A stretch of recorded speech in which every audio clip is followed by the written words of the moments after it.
கேக்குறேன். ஆகாச புலிகினி பத்திரிகை வாட்சிப்பவர் அண்ட புலிகினி எழுதுறவர் ஏராச புலிகினி.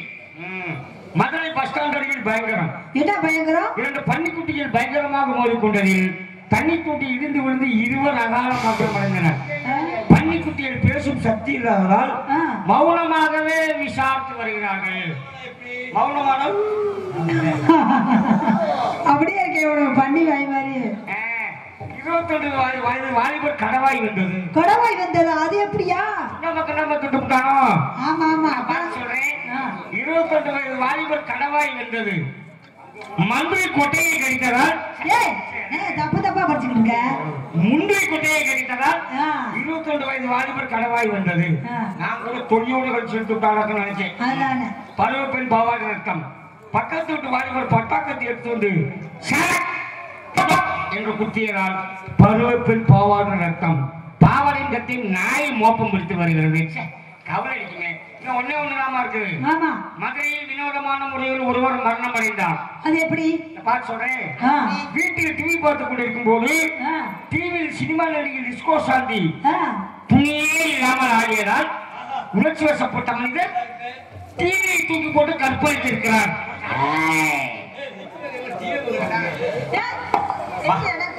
ஒண்ணும் இல்லம்மா, கிட்ட வாயே.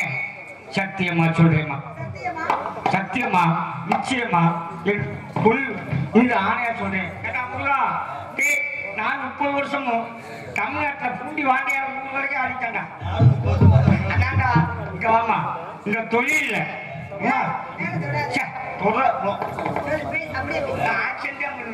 அப்படிலாம் உணர்ச்சியெல்லாம் வரமாட்டேன். தவறு கிடைக்கா சொல்லாத. என் மயங்க 2 பேரும் காலேஜ் முடிக்க போறாங்க. இதுவா சொல்லிட்டு அவர் ரொம்ப வாங்க போட்டா எசாம இருக்கணும். கவர் கிடைக்கணும் பார்த்தா அப்புறம் வேற மாதிரி போயிடும். பாதை ஓட்ட மாட்டீங்க.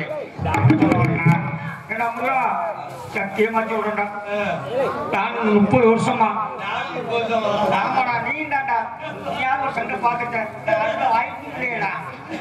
நானும் தமிழ்நாடு முழுக்க அனைத்து மாவட்டம் நாயப்பையா அடித்தான் பார்க்கிறேன். 30 வருஷமா. ஆமா கேரளா கூட போயிட்டாண்டா. இந்த தொழில உங்களை கட்டிப்பிடிக்கிற தவிர ஒரு மசூல் மிஞ்சனைய உண்மையில அதுக்கு நான் என்ன செய்யறது? உனக்கெல்லாம் மிச்சிருக்கா? உனக்காக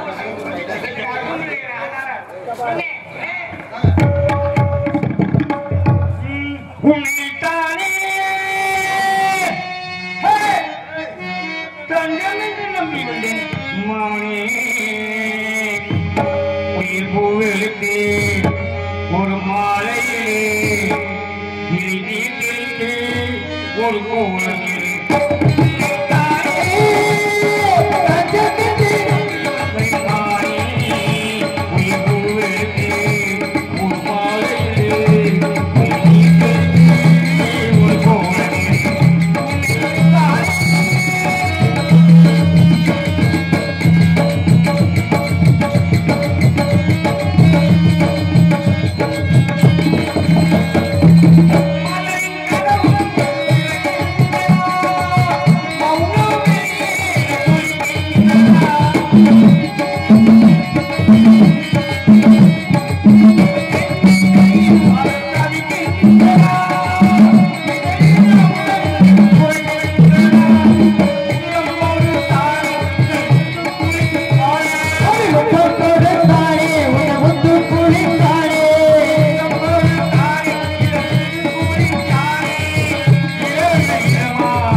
பேசமா பேக் அடிக்கிறேன் எனக்கு வந்துருச்சியா வந்துருச்சா ஆமா உனக்காக வந்துருச்சு எனக்கு அப்ப இருந்து முடிய நிக்குது ஆர்வம் போறாது உனக்கா 2 செங்கல்ல ஒரு செங்கலை கீழே வச்சு ஒரு செங்கலை மேல வச்சு வச்சுக்கோ உன் ஜோடி முடிஞ்சிச்சு பார்த்து பேசிக்க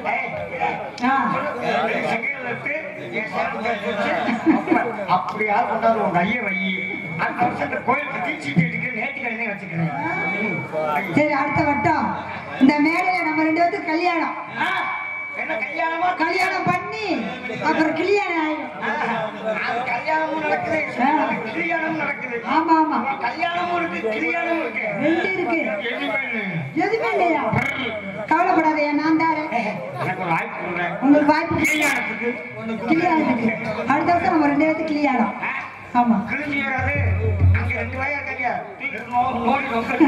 அதை விட்டுறியா நான் வேணா சின்னம்மாவா வரேன் சரி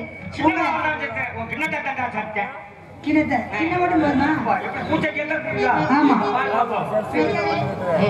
பூச்சை கேட்ட போதும்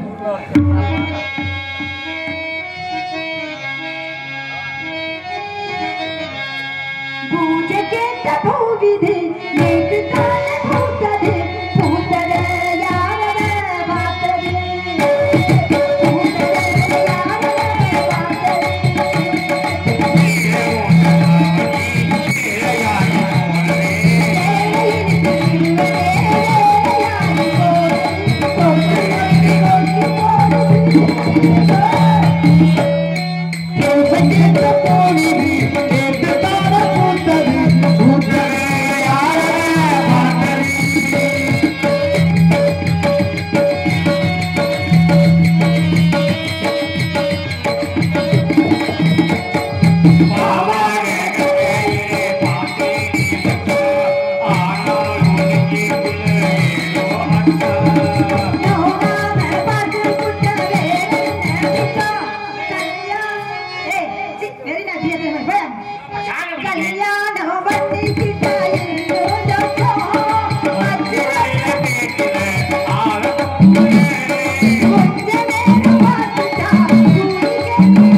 எங்கட்டான கட்டழகு என் மொட்டான முட்டழகு கண்ணை முதல் கைகளை தொட்ட போது பஞ்சு வஞ்சாக இருந்தது இப்ப எரும கண்ணு குட்டியாட்டாங்க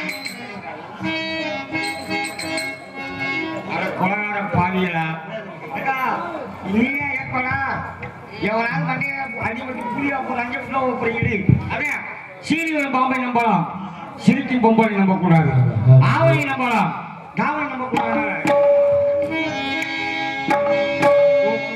ஒரு மூடன் கதை சொன்னான் என் கதை அதுதான் இது காதல் தெய்வீகம் அறப்போடா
உடைத்தாடும் நீ வரும் பாடை மனங்களோ அழகான பெண்களே கண்ணை உடைத்தாடும் நீ வரும் பாலை மனங்களோ அழகான பெண்களே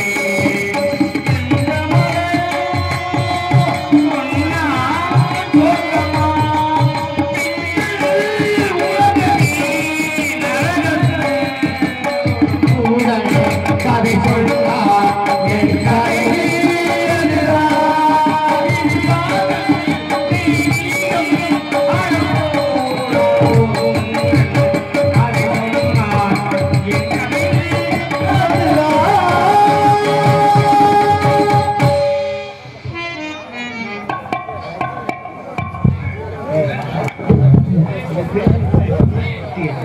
மாயவர் தவமணி பச்சி அக்கா என்று அழைக்கப்படும் தவமணி அவர்கள் தேர்தல் வருவார்கள் ஒரு பணிவுடன் கேட்டுக்கொள்கிறோம்.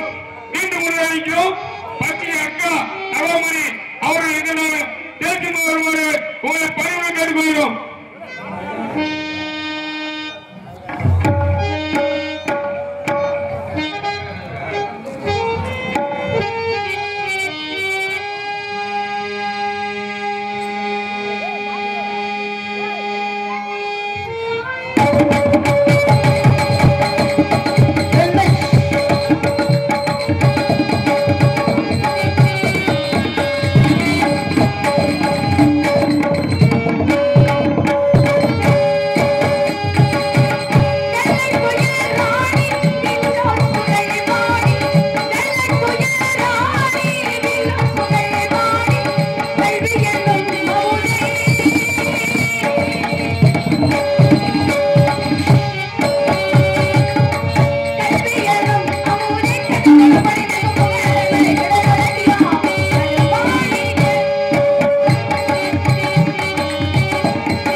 ஆயக்கலை நாட்டம் 64 ஆ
தெய்வமாகவும் என் தெய்வமாகவும் நெய்திணைந்து படமுறையின் படியை தொடங்குகின்றேன். கண்டாகடபா கதிரி வேளா குல தெய்வமான முருகப்பெருமானை தொழுது காரியத்திற்கு செல்வமான எல்லாவித காரியங்களுமே தங்குதலை என்று விக்கனம் இல்லாமல் வெற்றிகரமாக அமையணும் அப்படின்னா என்ன பண்ணணும் தெரியுமா?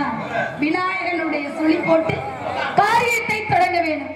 அந்த விக்னேஸ்வரனுடைய இன்றைக்கு அற்புதமான விழாவை முன்னிட்டு விநாயகர் சதுர்த்தியை முன்னிட்டு நடக்கக்கூடிய விழாவுக்கு இவ்விடத்திற்கு நம்ம எல்லாம் வந்திருக்கோம் அப்படின்னா நிச்சயமாக எல்லாரும் எல்லா இடத்திலும் எல்லா இடத்துக்கும் சென்று வர முடியாது அப்படின்ற முறைக்கிணங்க முழு முதல் கடவுளான விநாயக மூர்த்தியை வணங்கி இன்றைக்கு காரியத்தை தொடங்குவோம். வெற்றிகரமாக எல்லாமே அமையும். இருந்தாலும் வள்ளிக்கு குல தெய்வமும் இஷ்ட தெய்வமும் யாரு அப்படின்னா முருகப்பெருமான் தான். எந்த ஒரு செயலை தொடங்குறதுக்கு முன்னாடி எப்படி விநாயகனுடைய சுழியை போட்டு தொடங்கணுமோ அதே போல குலதெய்வ வழிபாடு என்பது கோடி புண்ணியத்தை தரும். குலதெய்வ வழிபாடு என்பது பெற்ற தாய்க்கு சமம். தாயை போல அரவணைக்கக்கூடிய ஒரு தெய்வம் அப்படின்னா நம்மளுக்கு எத்தனையோ விருப்பமான தெய்வங்கள் இருக்கும். இருந்துட்டாலும் குலதெய்வ வழிபாடு உலகத்தில் சாலை சிறந்த வழிபாடு அப்படின்றதை போல பாக்குறேன். நீங்க இல்லைன்னா ஒண்ணுமே பண்ண முடியாது. ஹலோ ஹலோ ஹலோ நான் இங்க பேசிக்கிட்டு இருக்கேன், நான் பாடிக்கிட்டு இருக்கேன். வாசிக்கிறவங்களுக்கு தொல்லை ஆகிட்ட போது நீங்க டீ குடிச்சிட்டு இருக்கீங்க. ஆமா, நான் என்கிட்ட 1.5க்கு மேல தாண்ட முடியாது. அதனால இன்னைக்கு விக்னேஸ்வரனை முதல் முறையாக பாடியிருக்கோமா? நாயகனே பாடு நான் என்ன தவம் செய்தேன், விநாயகனே பாடு நான் என்ன தவம் செய்தேன், நாயகனே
என்னுடைய குல தெய்வம் இஷ்ட தெய்வமான முருகப்பெருமானை தொழுது இப்ப செயலை தொடங்குவோமா? என முருகனுக்கு மூத்தவன் முன்னவன் ஒரு விஷயம் தெரியுமா? முழு முதல் கடவுளும் மும்மூர்த்திகளின் முதல் கடவுளும் உங்களுக்கு.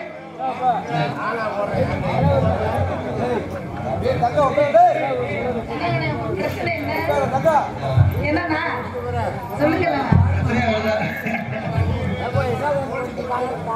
சரிங்க சரிங்க, உங்கள் விருப்பம் என்ன? நேரு விருப்பம் தானே நடிகர். உண்மை உண்மை பார்த்துருவான். என்ன நீ போவான்லாம் சொல்லக்கூடாது. நாகரிகம் முதல்ல தேவை. நேரே நாகரிகம் தேவை. இத்தனை பேர் பாத்துக்கிட்டு இருக்கேன். நீ ஜெயிப்ப, நான் பதிலுக்கு அதே மாதிரி பேசினா உங்க மதிப்பு குறைஞ்சு போயிரும். போய் உட்காருங்க. அடிக்கிற காரணத்துல முருகனை வழங்கி விடி, அப்புறமா வந்து காரியத்துக்கு போவான். அண்ணே நான் வைக்கிறேன்.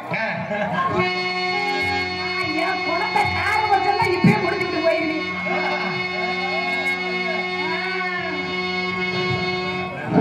என்ன செய்வேன்? இப்படி இருந்தா விநாயகா அவன் வேலையை காட்ட ஆரம்பிச்சுட்டியப்பா. என்ன செய்வது?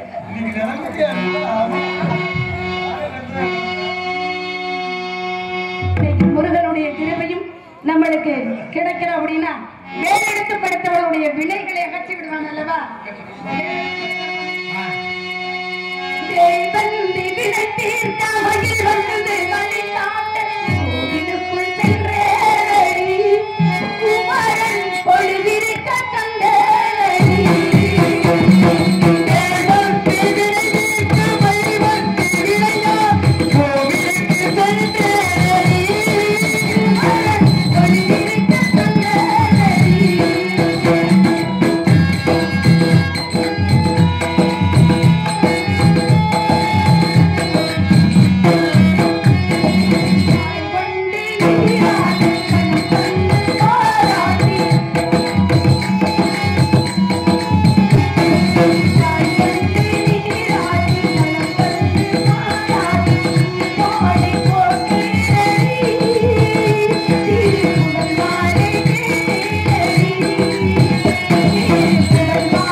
மனசு போல எப்படி ஒளிபரிக்கை சிறப்பா கொண்டு வரணும் அது மாதிரி பண்ணுங்க அப்படின்றதுனால சொல்றதுக்கு கோபடாம நீங்க இருக்கிறீங்க. அதனாலதான் சொல்றேன், இல்லாட்டி சொல்லவே மாட்டேன். விற்பனை சிலம்பர் காணவர் குறவர் குற்றவர் எயினர் பிள்ளர் காணக்க நடார் என்னும் 8 வகை இனத்தினருக்கும் ஒரே ஒரு தலைவனான என் தந்தையானவர் பாகுபாடு இல்லாது காத்தவது போல் முன்னோர்கள் வழிதலே நானும் நடந்து வாழி கூட்டம் அந்த காட்டடிக்கிறதுனால விட்டுருவாங்க. வேற தந்தையினுடைய சொல்லை கேட்டு தாயில் சிறந்தது ஒரு கோவில் பிள்ளை, தந்தை சொல்மிக்க மந்திர பிள்ளை அப்படின்னு தகப்பனுடைய சொல்லை கேட்டு இந்த இடத்துக்கு எதற்காக வந்திருக்கேன் அப்படின்னா காவல் செய்வதற்காக வந்திருக்கேன். காவல்ல எத்தனையோ விதங்கள் இருக்கு, எத்தனையோ வகைகள் இருக்கு. காவல், காத்தல், பாதுகாவல் அப்படின்னு சொல்லக்கூடிய 3 வித காவல்கள்ல நான் இன்றைக்கு செய்யக்கூடிய காவல் என்ன காவல்னா திணை என்று சொல்லக்கூடிய ஒழுக்கத்தையும் நவ தானியத்தில் ஒரு வகை தானியத்தையும் ஒருத்தார் பூமி ஆழ்வான் பொறுமையினும் நகையினும் புகழ்ந்திட வேணும் அப்படின்ற அவையின் முதுமொழி கிணங்க அறுபதமான பொறுமையான காவலை புரிவதற்கு முன்னாடி இந்த இடத்துல இருந்து துங்கா நகரம் என்று சொல்லக்கூடிய மதுரை என்பதிலிருந்து இங்கே அறிவாளித்துக் கொண்டிருக்கக்கூடிய அந்த விக்னேஸ்வரன் விநாயகனுடைய அருளை பெறும் மொழி விடத்துக்கு வந்திருந்தால் மதுரையின் மீனாட்சி, காஞ்சியிலே காமாட்சி, காட்சியிலே விசாலாட்சியாக இருந்தாலும் ஒவ்வொருவரையும் ஆதிபராசக்தி நிமிஷமாக அருள் வாழ்த்துக் கொண்டிருக்கக்கூடிய அம்பாளுடைய அருளும் கிருபையும் கடாட்சமும் அத்தனை பேருக்கும் கிடைக்கணும் அப்படின்னு சொல்லி அம்மனை வணங்கிடுவோமா? எப்ப செய்வீங்க?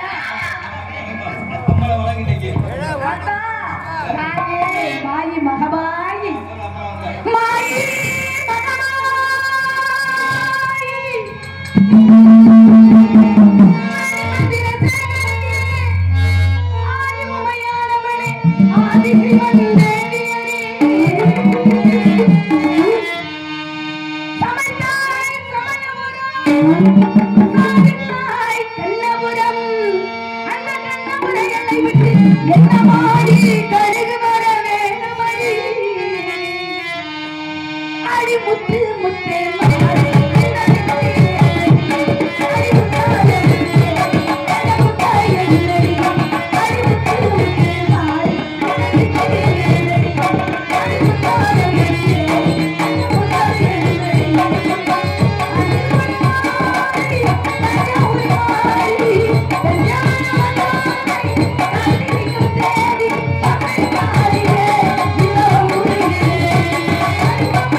அப்பதான் என்ன செய்யறது அப்படின்னா உள்ள காலத்துல வந்து பாணியங்களை வந்து விரிச்சு சின்ன பிள்ளைல காவலி கொடுப்பாங்கல்ல அந்த மாதிரி நானும் பார்த்திருக்கேப்பா அப்படின்னு அவர் சொன்னாரு.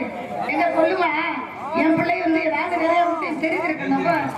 அப்ப பறவைலாம் வந்து மேயுது அப்படின்னா பக்கத்துல கல்லெல்லாம் கிடக்கு. கல்ல எடுத்துட்டு ஒரே எரி பறவைக்கு அப்பா சொல்லி கேட்டேன். அதுக்கு அப்பா சொன்னாரு, என்ன காரியம் பண்ண பாக்குறீன்னு, பறவையில மேல வெறிஞ்சீங்கன்னா பறவைகளுக்கு காயம் ஏற்பட்டுருமா அப்படி அப்படின்னு சொன்னேன். சரி, கல்லால விரட்டக்கூடாது. இன்னொரு விஷயம் எனக்கு தெரியும் அப்படின்னு சொல்லி என்ன அதையும் சொல்லியிருக்கா என் தாய் அப்படின்னாரு. பெரிய கம்பெடுத்துட்டு பொடியே அடிச்சிடவான்னு கேட்டேன். அப்போ பறவைய குலசையிலுமே நீ வந்திருக்க. அப்படிலாம் செய்யக்கூடாது. நம்ம எல்லாம் சைவ மதத்தை சேர்ந்தவர்கள் ஜீவ இம்சை என்பது செய்யக்கூடாது. முருகனுக்கே உரிய பிரணவ மந்திர பொருளான ஆடோட என்ற கானத்தால வரட்டணும். காணம் காணல எல்லாம் பேச்செல்லாம் வச்சுக்கூடாது. காணம்னா என்ன அப்படின்னு கேட்டேன். அதுக்கு அப்பா சொன்னாங்க, காணம் என்றால் பாடல், பாடலின் மூலம் பறவைகளை விரட்டணும் அப்படின்னா, பாடல் மூலம் பறவை விரட்டுறதுனா ஒருவேளை பாட்டு நல்லா இல்ல பறவை எல்லாம் பறந்து போயிடும்ல, அப்படியெல்லாம் விரட்டக்கூடாது. பறவைகளை வந்து பாடலின் மூலம் தக்க வைத்துக் கொண்டு விடிய காலம் அறுவடை முடித்து வீடு போகும்போது நான் வளர்த்த மகளை வள்ளி என் பேரை எடுத்துருன்னு சொல்லிட்டாரு. பேரை நிலைநாட்டணும், பேர் சொல்லும் பிள்ளை. அதுக்காக அறிவிப்பு பலகையில இருந்து பேர் எடுத்தா அது நல்லா இருக்குமா அப்படின்னு என்ன ஒண்ண பாருங்கப்பா, விடிய காலம் எப்படி உங்க பேரை எடுக்கிறீங்க அப்படின்னு சொன்னேன். அதே மாதிரி தங்களுடைய சொல்லை மதித்து இவ்விடத்துல பொறுமையிடம் நகையிலிருந்து புகழ்ந்திட வேண்டும். நான் போய் முதுமொழிக்கணுங்க. பொறுமையோடு இப்படி காவல் பணி வசந்தத்துல வைதேகி காத்திருந்தது வாழ அற்புதமா காவல் வேணும் பார்க்கணும் அப்படின்னு வந்திருக்கேன். பாத்துருவோமா? லைட்டா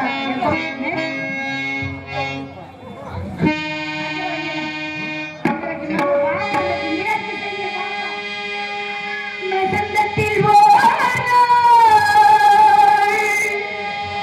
இந்த மழவரை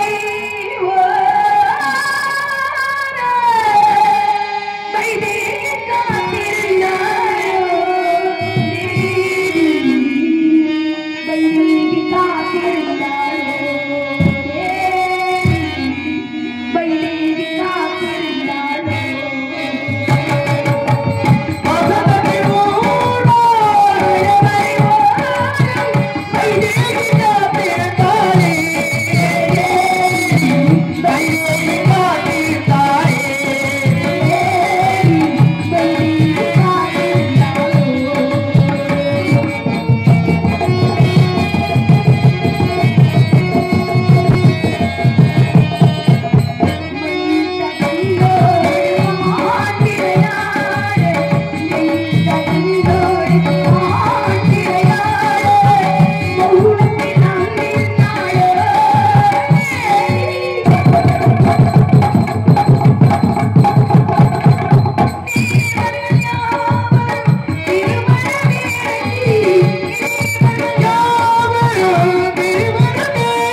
உண்மையிலே நான் சத்தியமா சொல்றேன்.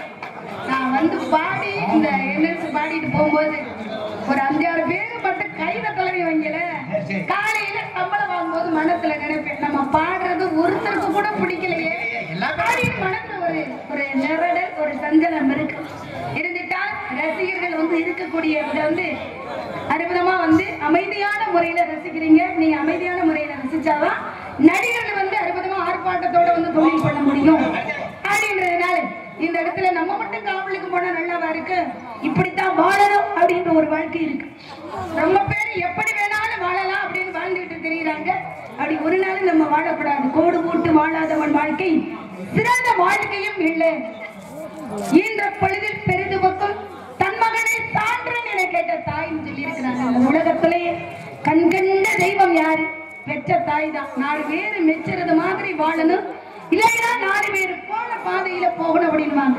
4 பேர் போன பாதை அப்பர் சுந்தரர், திருஞான சம்பந்தர், மாணிக்க வாசகர் மிகுந்த ஆன்மீக வழியில சென்று இறைவனுடைய அருளை முழுமையாக பெற்றவர்கள். நம்ம எல்லாம் அப்படியெல்லாம் போக முடியாது. ஒரு நாளும் அப்படி போகவில்லை என்றாலும் 4 பேர் மெச்சுறது மாதிரி வாழலாம் அப்படின்னா உலகத்துல எத்தனையோ விநாயகன்னா இப்படித்தான் இருப்பாரு. யானையுடைய தலையோட பூத உடம்போட அந்த இடுப்புக்கு கீழே மனிதனுடைய உடம்போட இருப்பாரு அப்படின்னு சொல்லி நம்ம தான் பிள்ளையை வெடித்து விநாயகனா இப்படி இருப்பாரு, அம்பான்னா இப்படிதான் இருப்பாங்க, சிவன்னா உருவ வழிபாடு இல்லாமல் இப்படிதான் இருப்பாரு, பெருமாள் இப்படிதான் வந்து இருப்பாரு. முருக கடவுள் அப்படின்னா அழகுக்கு உரியவன் முருகன் அல்லவா, தமிழ் கடவுளும் கூட இப்படிதான் இருப்பாருன்னு சொல்லி ஒவ்வொரு சிலைகளையும் மனிதனாகப்பட்டவன் சிலை வடித்து தெய்வம் வந்து விநாயகனாகப்பட்டவர் சொல்வாரா, நான் தான் பிள்ளையாரு அப்படின்னு ஒரு நாள் சொல்லுது. இந்த சிலையில தான் நான் இருப்பேன் என்னைக்காவது சொல்லி இருக்கிறாரா? முருகனாகப்பட்டவர் சொல்லியிருக்காரா? கையில வேலோட மயில் வாகனத்தோட நான் தான் இப்படிதான் இருப்பேன் சொல்லி எந்த முருக பெருமானும்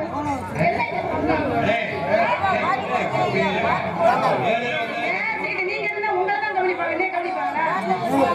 சொல்ல விடுங்க, என்ன அப்படி இருக்கிறீங்க அப்படி முருகன் வந்து சொல்றது கிடையாது. மனிதன் வடித்த சிலையில் ஒவ்வொரு தெய்வங்களும் வந்து இருந்து அனுக்கிரகம் பண்ணி அத்தனை பேருக்கு வந்து காட்சி கொடுக்கின்றது. இதெல்லாம் கண்ணுக்கு காணாதது உருவ வழிபாடு மட்டும்தான். ஆனா முதலில் கண் கண்ட தெய்வம் யாருன்னா இந்த உலகத்துல முதல் தெய்வம் பெற்ற தாய் தான். அவங்கதான் முதல் தெய்வம். தாய் இல்லாம இந்த உலகத்துல எதுவுமே கிடையாது, நடக்காது. தாய் மட்டும் இருந்தால் போதுமா? தந்தை, தந்தையினுடைய சொல்லை மதித்து எந்த குழந்தையும் சென்றால் எதிர்காலம் என்பது சிறப்பாக அமையும். இப்ப 10 மாதம் சுமந்து வழியை மறந்து குழந்தையை பெற்றெடுக்கின்ற பொழுது தாய் வந்து அவ்வளவு சந்தோஷம் அடைவார். அதை காட்டிலும் எப்ப பெருமிதம் கொள்வாள் என்றால் தன் குழந்தை உயர்ந்தவன், ஒழுக்கமானவன், சிறந்தவன், சான்றோன் அப்படின்னு சான்றோன் என கேட்ட தாயின் இருக்காங்க. ஒரு குழந்தையை வளர்க்கறதுல மாதிரி ஒரு கஷ்டம் வேற எதுவுமே கிடையாது. ஆனா இன்னைக்கு பெற்றவங்க பிள்ளைகளுடைய சொல்லி கேட்டு நடக்கணும் அப்படின்னு சொல்லி பெற்றவங்க நினைக்கிறாங்க. ஆனா பிள்ளைகள்லாம் நினைக்கிறதே கிடையாது. அப்ப யாருக்குமே அம்மா அப்பா இருக்கும்போது அவளுடைய அருமை தெரியவே தெரியாது.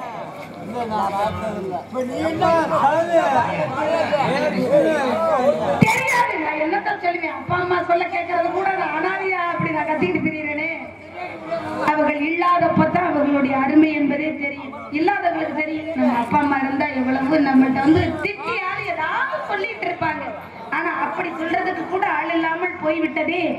எந்த ஒரு தாய் தந்தையரும் தன்னுடைய பிள்ளைகள் கெட்டு போகணும்னு எந்த உலகத்திலையும் எந்த நாட்டிலையும் நினைக்கவே மாட்டாங்க. தன் பிள்ளை நம்ம கஷ்டங்கள், வேதனைகள், துன்பங்கள் எதுக்கு படாமல் அவங்க நல்ல விதமா இருக்கணும் சொல்லித்தான் ஒவ்வொரு அப்பா அம்மாவும் நினைக்கவங்க நினைப்பாங்க. களங்கமில்லாத ஒரு நட்பு அப்படின்வாங்க.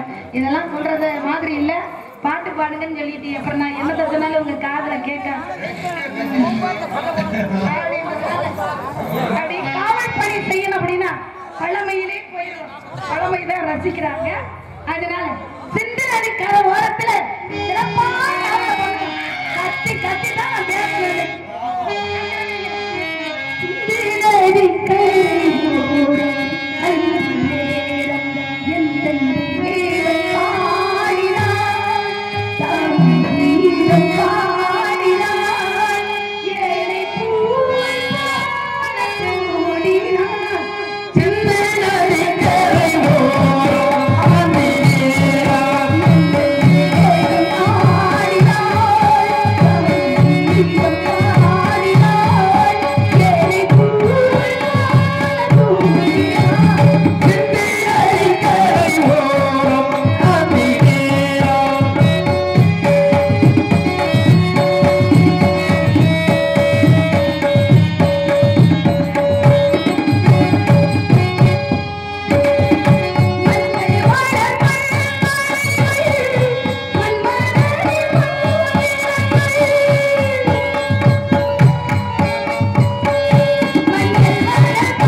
எங்கள் பூசணி அவர் சேர்ப்பாலும்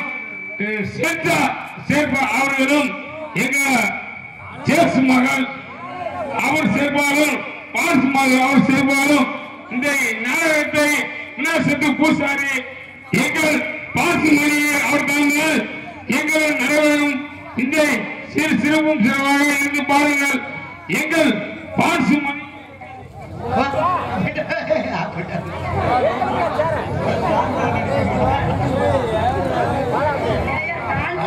வித்தியாசம் தெரியல. நான் என்னத்தை சொல்லுவேன்?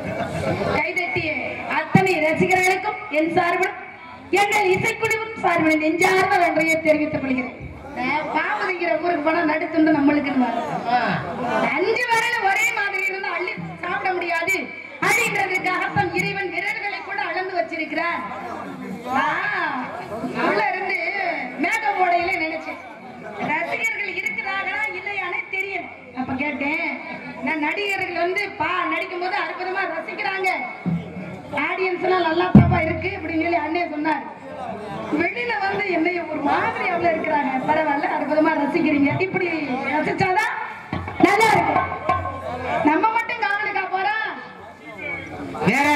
தோழி எல்லாம் வர்றாங்கன்னு. ஆமா, உங்களுக்காக தோழி பணி எல்லாம் இன்னைக்கு காவலுக்கு வந்து நந்தவனத்துல போய் அற்புதமா காவல் பண்ண போறோம். ரொம்ப சந்தோஷமா இருக்கு. இன்னைக்கு மாதிரி சந்தோஷம் எனக்கு வேற இன்னைக்கு அப்படி ஒரு சந்தோஷம். சந்தோஷம் இருக்கா இல்லையா? குடும்பத்துல நிறைய பிரச்சனைகள் இருக்கு. ஒரு நடிகன் அப்படின்னு எதற்காக நம்மளுக்கு பெயர் அப்படின்னா, 1008 கவலைகள் இருந்தாலும் அந்த கவலையெல்லாம் மறந்து அதிகாரத்தை பூசிக்கொண்டு மேடையில நின்று அந்த கவலையை முகத்தில் காமிக்காமல் நடித்துக் கொண்டு இருக்கிற பத்தியெல்லாம். அதனாலதான் நடிகன் அப்படின்னு எங்களுக்கு பேர். நம்ம கோவத்தை பூரா இங்க வந்து கொட்டிட்டோம்னா அவங்க சந்தோஷமா வந்து விழா எடுத்து நடத்திட்டு இருக்காங்க. நம்மளே கவலையோட இருக்க இவங்களுக்கு விழா தேவையான்னு சொல்லி நான் வந்து முகத்தை வேற மாதிரி வச்சுக்கிட்டு பாடாம பேசாமல் என்ன நல்லாவா இருக்கு? அதனால 1000 கவலைகள் மனதில் இருந்தாலும் நடிகர்களை வந்து மேடையில அற்புதமா ரசிகர்கள் ரசிக்கக்கூடிய மாதிரி வந்து தொழில் பண்ணாதான் உழைக்கிற காசு வந்து உடம்பில் ஒட்டும். செய்யும் தொழிலே தெய்வம் அப்படின்னு இருக்காங்க. ரொம்ப பேரு உழைக்காம காசு வாங்கிட்டு போறாங்க. உழைக்கிற காசே உடம்புல தேராதப்ப உழைக்காம வந்து ஊதியத்தை வாங்கினா மனசுல தங்குமா? தங்கவே தங்காது. எனக்கு ஆடியன்ஸ் பாக்குறாங்களோ பாக்கலையோ நான் வாங்குற சம்பளத்துக்கு என்னுடைய வேலையை நான் எப்பொழுதுமே செய்து கொண்டே இருக்கேன். ஏன்னா தெய்வங்களுக்காகத்தான் இந்த தெய்வத்துக்கு பிடித்த ஒரு நிகழ்ச்சி என்னன்னா நாடகம் மட்டும்தான். அதனாலதான் கோவில் இல்லாத ஊரில் குடியிருக்கவே கூடாது. ஆலயம் சொல்லுவது சாலவும் நன்று, கோபுர தரிசனம் கோடி புண்ணியம் அப்படின்னு இருக்காங்க. இதுக்கெல்லாம் நிறைய விளக்கத்தை கூட விடிஞ்சு போயிடும். அப்பப்ப வந்து விளக்கத்தை கொடுத்துக்கிடுவோம்.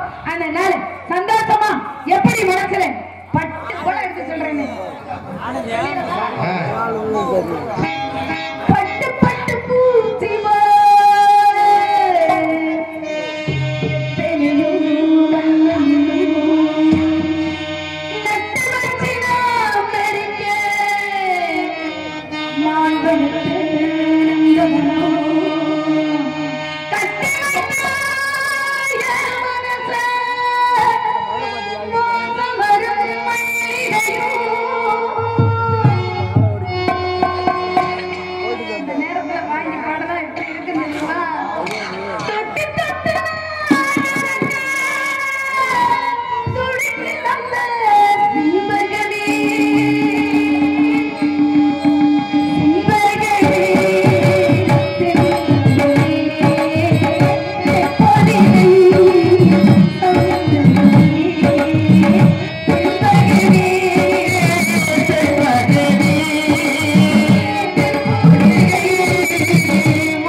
Thank you.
இருந்தாலும் பாடிக்கிட்டே இருந்தா கச்சேரின்னு சொல்லிடுவாங்கல்ல. வரக்கூடியவர்கள் வரணும் நந்தவனத்துல போய் காவல் கத்த அப்புறமா பாட்டு பாடிக்கிட்டே இருப்பான். ஏன்னா திண்டுக்கல் பகுதி ஒட்டிட்டு வந்துட்டாலே நிறைய ரசிப்பீங்க. அதுல பாட்டு பழைய பாட்டை ரசிக்கக்கூடிய ஒரு பகுதி. ரசிகர்களை நடிகர்களை வந்து வாழ வைக்கக்கூடிய பகுதினா நம்ம திண்டுக்கல் சொல்ல மட்டும் ஒரு பாட்டா அப்படியா ஆசைப்பட்டு பாட்டா இத்தனை பேரை பிடிக்காதா எத்தனை பாட்டா எனக்கு நீ தானே வந்து ஆசைப்பட்டு பார்த்தா ஒரு அழகான ஆசைப்படி பூர்த்தி அடியம்மாடி ஆயிரத்தமாகி தரட்டுமே அடியம்மாடி ஆயிரத்தமாகி தரட்டுமே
வரக்கூடிய நேரத்துல எல்லாரும் வரணும்.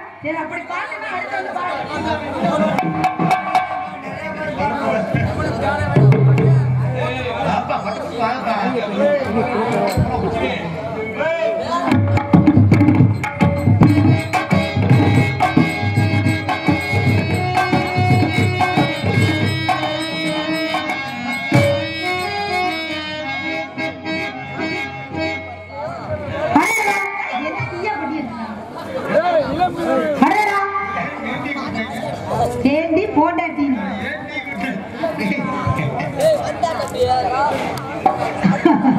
சுத்தி வரலான்னு போனேன். பார்த்தா டக்குன்னு அப்பா வந்தாரு, விவரத்தான் சொல்லிட்டாரு. கண்ணு கருத்துமா காட்டுக்கு போடுவான். பொம்பளை நாங்க மட்டும் தான் போடுமா. அப்பா இருந்தாலும் ரொம்ப மோசம். பொம்பளை என்னைய மட்டும் அனுப்பி விட்டாரு. நீங்க 7 பேர் இருக்கீங்களா? அப்ப நான் என்ன கண்ணு தெரியாதவளா? நீங்க 3 பேர் தான் இருக்கீங்க. இவரோட சேர்த்து 4 பேரு. ஆமா. சரி, யார் சொல்ல தட்டாலும் அப்பா சொல்ல தட்டக்கூடாது. யார் மொழியை தட்டாலும் அப்பா மொழியை தட்டக்கூடாது. அப்பா மொழியை தட்டினா ரத்தம் வந்துடும். சரி சரி சரி, நான் இப்போ ஒண்ணு தப்பா சொல்லலையே. சரி, 2 காட்டுக்கு போனோம். புலி, சிங்கம், யானை, கரடி எல்லாமே இருக்குமா. மிருகத்தை பார்த்தாலே எனக்கு ரொம்ப பயம். புலி, சிங்கம், யானை, கரடி. உங்க கரடி புலித்து எப்படி பெற்ற? நான் அப்படி சொல்லவே கிடையாது. ஆனா அப்படி அவர் சொல்றாரு. புது புது படமா போட்டுருக்காங்கம்மா. ஆல்ரவுண்டு இந்த மிருகக்காரியனை கெடுக்கிறாரு. சின்ன பிள்ளைய தப்பு தப்பா சொல்லி தராரு. அப்படியா? சரி, அப்பா எங்களை இங்க அனுப்பிட்டு அம்மாட்ட போய் என்ன செய்யறாரு? என்னைய கேட்டா எனக்கு என்ன தெரியும். சரி இருந்தா அப்பா 4 செவத்துக்குள்ள பத்தி வளர்த்துட்டாரு. இன்னைக்குதான் திறந்துட்டு சுதந்திரமா விட்டுருக்காரு. எனக்குள்ள பாவத்துக்குள்ள வச்சு அமுக்க போறேன்னு நினைக்கிறேன். இந்த ஆள் ஏட்டி மூட்டியா பேசி தெரியாரு. சொல்லி வச்சுக்கோங்க. எதுக்குள்ளன்னு கேட்கிறாரு. உன் ஜேட தெரிச்சு போயிடும். சரி இருந்தாலும் நானும் ஒருத்தர காதலிக்கிறேன். 6 மாசமா. மனசுல எந்த ஏரியாவா? அதுதானே. நான் ஒரு ஏரியால இருந்து லவ் பண்றேன். என்னை காதலிக்கிறாரு. 7 மாசமா. நான் தான் காதலிக்கிறேன். மனுஷன் என்னை பார்க்கவே மாட்டாரு. எனக்கு என்ன குறைச்சேன்? என் மண்டையில குறைச்சதா? உனக்கு எப்படியா இருக்கு போல? 7 மாசமா லவ் பண்றியா? நான் 7 மாசம் நான் சொன்னேன். 12 மாசம். உங்கள்கிட்ட பேச முடியாது. என் மச்சானவே நான் கூப்பிடுறேன். சொல்லுங்கம்மா. உங்க சுதி எப்படிங்க? மச்சா மச்சா ஏன் ஆசை மச்சா எப்பதா வருவீங்க உள்ளோ ஏங்குது அந்த ஒரு மணிக்காக உசிரி ஏங்குது. ஏ மச்சா மச்சா மச்சா மச்சா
என்னோட ஒரு பெண்மணி உள்ள இருக்கா. ஆனா பொம்பளை, நான் பொம்பளை, அப்படி பொம்பளை. நான் உன்னை விடவா? அதான் 2 பேரும் விட்டு வச்சுக்க, அதை விட வேற மாதிரி போயிடும். அடியே சப்பான சுந்தரி வெளியே வாடி.